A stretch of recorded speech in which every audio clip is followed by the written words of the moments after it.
everyone, Bren here. Welcome to this week's video where I'm planning on giving you an update on some of the seeds that I've sown, the seedlings I have growing, and I'm going to talk a little bit about the sweet peas in particular, as well as sharing some tips when it comes to direct sowing your poppy seeds, which is something that you can do right now, whether you are in autumn or very early spring. So yeah, lots to talk about. Let's get into it now. Here's one of my propagation areas. I do have seedlings in other spots. I don't know why I don't have everything all in the same area. It would be much easier, but of course I'm making it hard for myself. Before I show you what I'm growing, I did want to say that if you are in a similar situation to me, so you live in a temperate climate, you're heading into the second month of autumn, frost isn't too far off, only a few weeks away now, you really need to start sowing your seeds. You know, like, make the most of the warmer weather that we're experiencing now.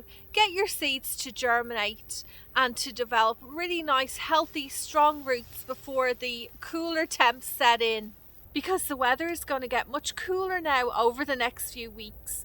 The growth of your baby plants will slow down quite a lot, and they may not have enough time to mature before the first frost. And when it comes to growing those cold hardy cut flowers, getting them started now is really going to set you up for success in early spring. It's just going to give you such a big head start. Speaking of cut flowers, let me give you an update on the sweet peas.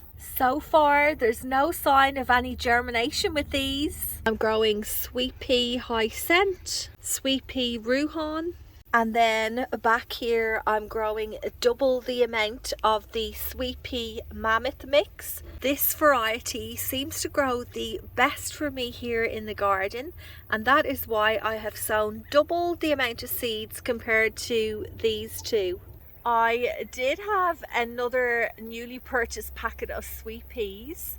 The blooms were like a purple blue colour, more on the blue side. And guess what? I don't know where I put it. I've looked in so many places in the house, and where they really should be is in the container where I store my sweet peas, but no, they're not there. I think I vaguely remember saying to myself, oh, I'll put them here because that's like a really safe spot, I won't lose them. And wherever that place was, I cannot remember for the life of me. I'll have another look over the weekend, hopefully I'll find them, and if not, cross my fingers, I'll go back to the shops and they may have a packet there still available to purchase, because I really want to give them a try. Oh, I'm telling you, it's so exciting growing sweet peas here in Australia, because every year there seems to be new releases, new varieties or limited editions. We are spoiled for choice, and I always love trying out some different ones, making a little room in the patch for them. The reason why I have these seed packets here put in the side of the containers is mostly just to be able to show you guys what the varieties look like, because I haven't grown them before.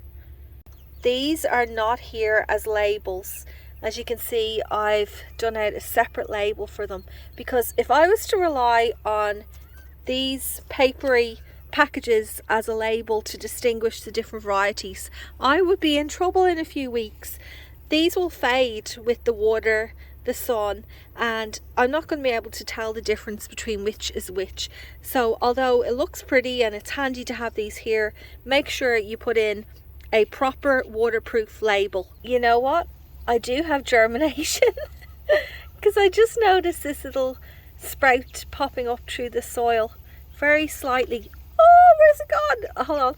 Oh, how good's that? The first sign of life. Back you go in there. Cover you up a bit more.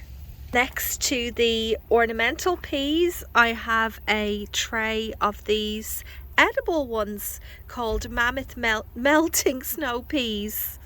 I was in a bit of a rush when I was putting the potting mix into the toilet roll holders.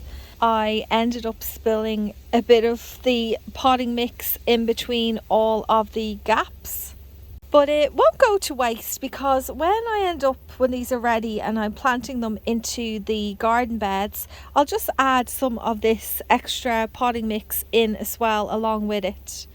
I've also been potting up a lot of seedlings that I sowed a few weeks back, and here's another example of how you can use the toilet roll holders. I think I went through this before, but I'll just quickly show you. You can actually cut them in half to make these smaller pots. Where has that seedling come from? I hope I haven't pulled it out somewhere. Yeah, so you can cut them off rather than using it as a whole here. Like, it's handy with the peas, the sweet peas and edible peas, because they have really long tap roots. But with other edibles, like here, what's this? Rainbow chard, a yellow rainbow chard. It doesn't need a deep pot. There's plenty of room in here for the roots to grow, big enough for this plant to be at a good size to be put out in the garden. Also over here I have a bunch of Snapdragon plants, which originally came in a smaller punnet, and I've just up-potted them into these slightly larger containers. This variety I've got growing is called Camelot. I believe, well, the label says that it doesn't get super tall. It's more of a compact variety. It doesn't actually say what height they get to, but anyway, I'm looking forward to growing these. Then over here in this tray I've got a load of poppies. These are the Icelandic poppies, still pretty small at the moment. Now with this particular variety of poppy, you can actually sow them in punnets and then eventually transplant them out into the garden.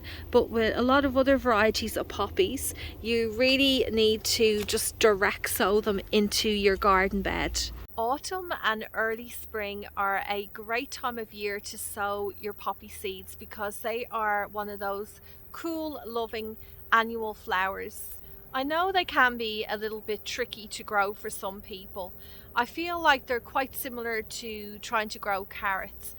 You need to do a bit of preparation in the bed first and follow a couple of really key steps, and then you will set yourself up for success. So the first big point to make when you're growing poppies is to make sure you have a really nice clear bed with free draining soil.